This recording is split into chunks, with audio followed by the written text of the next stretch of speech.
I've never seen anywhere like this.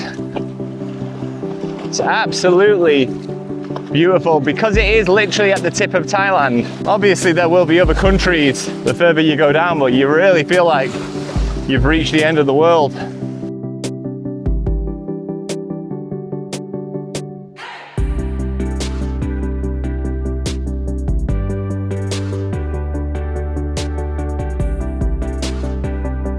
Welcome to Koh Kood, Thailand. I've only been here an hour and the only assessment I've got so far, apart from the fact it's absolutely gorgeous, is if you've ever imagined life on an island in Thailand, but then you've gone to somewhere like Phuket, where I lived for a year, or Samui, which I love, and think, this is a little bit too developed, this is a little bit more developed than I had in mind, then make the trip here. I didn't see one tourist-centric place on the entire ride down here, just little local communities, and then suddenly we just stumbled into this place. You go through a gate, do a little bit of winding. Even the reception where you check in, it's a little bit further back, and then you don't actually see this until you come and you see this. And whether you're living in Thailand or whether you're maybe coming in from the outside, I don't know if 4 hours sounds like a long trip. I mean, it's not a short trip. I don't know if it sounds too long, but my God, is it worth it? I think the reason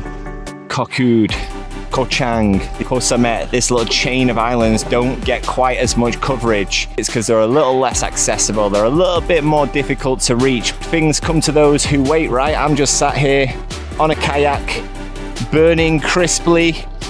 We saw a load of fish at the end of that pier this morning. It was actually pissing it down this morning when we woke up, but it has certainly cleared up and it has been well worth it now. So I am becoming the YouTube advocate for Koh Kood. I'm going home tomorrow. What I would like to do is come back maybe for about 5 days next time and maybe bomb around the island a little bit more. But the roads are very, very islandy here in the sense that they're not overly well developed. So maybe exploring is something for when she's a little bit older. Maybe when she's 4 or 5 years old, we can get a bike, bomb around the island. But right now she's a bit too small for it, but doesn't bother me. And yes, I'm wearing sunscreen, don't worry.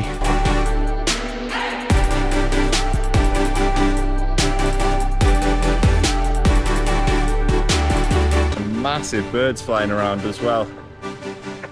Look at how blue this water is. Oh my goodness. And if you are going to come here, guys, what I suggest doing, especially if you've got a Thai friend who can help you, is look at these agent companies that organise it all for you. Usually I'd stay clear of all that stuff, but we got to the boat terminal, handed them a slip, they gave us the tickets, done. Then when we got on the boat, no qualms. When we got off the boat, we showed them the ticket, they said number 74, we got in, we're on our way. Everything's seamless. My wife priced up, had we done it ourselves, versus if we went through the agent, it cost 100 baht more.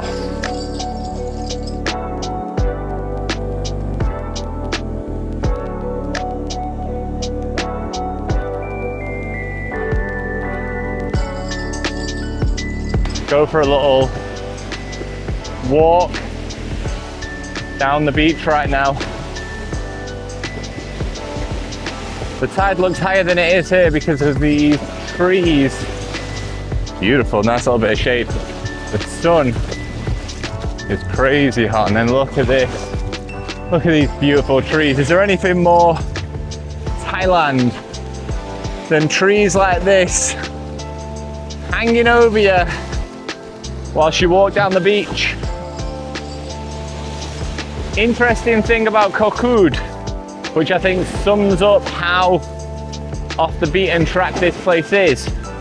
On this entire island, there isn't one 7-Eleven. What a little protein drink. I'll survive without it, but it's always nice to have that convenience when you're in Thailand, when you're traveling in Thailand, of knowing you can go to 7 and get whatever you like.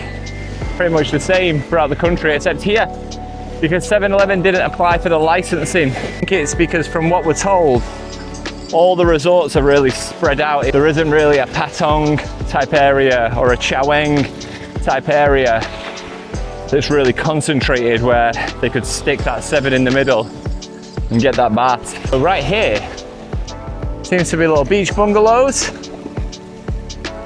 Our resort's down there. seems like this beach is coming to a bit of a abrupt end here.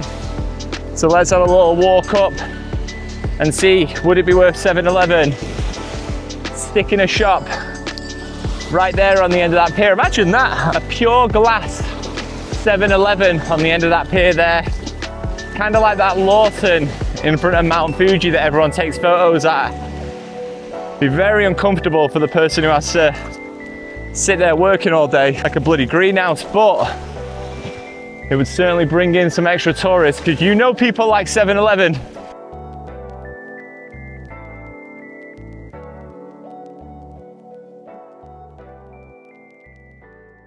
Two nights was not enough. It's great for this little trip. This little trip was a kind of last minute thing. I would come down here again to feel completely relaxed. I'd want to stay at least 4 or 5 days. That's the thing with traveling in Thailand, in my opinion, you know, 4 hours drive to get here, an hour on the boat, whatever. It's a hefty little trip, but it doesn't feel that far. You leave here tomorrow about lunchtime. We'll be home by 6 o'clock, door to door. Even though that's a big chunk of travel, I guess what I'm comparing it to is if I wanted to come here from England, which is a little bit different.